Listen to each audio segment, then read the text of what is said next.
នៅសតរយៈពេលមួយថ្ងៃទៀតបរិពិធីបន់អុំទូកបតែប្រទេសអមបុកនឹងសំពះប្រខានឹងឈានចូលមកដល់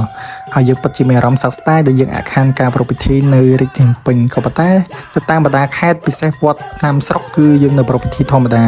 ហើយនេះជាវីដេអូខ្លះៗដែលខ្ញុំបានផ្ដិតយកពីសកម្មភាពបងប្អូនយើងទៅទស្សនាការអុំទូកប៉ុណ្ណឹងនៅវត្តព្រៃចាមស្រុកពីមរោខេត្តព្រៃវែងហើយ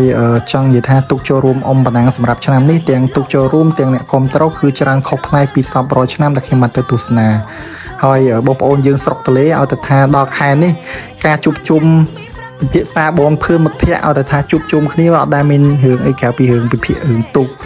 វិភាគទុកនេះវិភាគទុកនោះវិភាគចំណុះនេះវិភាគចំណុះនោះតែមានពេលទៅនិយាយរឿងតាមគេទេអញ្ចឹងបងប្អូនទម្លាប់បងប្អូនអ្នកស្រុកទលេគឺបែបហ្នឹងឲ្យទៅដល់ខែនេះគឺដឹងតែជួបជុំគ្នាដឹងតែនិយាយរឿងទុកហ្នឹងតែម្ដងហើយក្នុងចំណោមទូកដែលទៅចូលរួមអំបណ្ដាសម្រាប់ឆ្នាំនេះក៏មានទូកមួយគ្រឿងដែលជា idol នៅក្នុងដួងចិត្តរបស់ admin ដែល admin ទៅគ្រប់គ្រងលើកទឹកចិត្តគាត់ពីចម្ងាយណាហើយបើកលេចទៅមើលលទ្ធផលសម្រាប់ឆ្នាំនេះឃើញថាលទ្ធផលគឺកំសត់តែម្ដងប្រកួត2ជើងគឺចាញ់គេទាំង2ជើង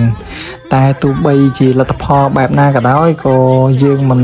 មានការអន់សពុនចិត្តនេះនោះដែរកីឡាវាមានចាញ់ឆ្នេះវាជារឿងធម្មតាហើយក៏យើងដឹងពីសមត្ថភាព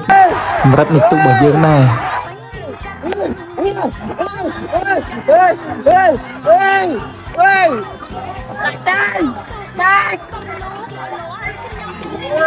Hey!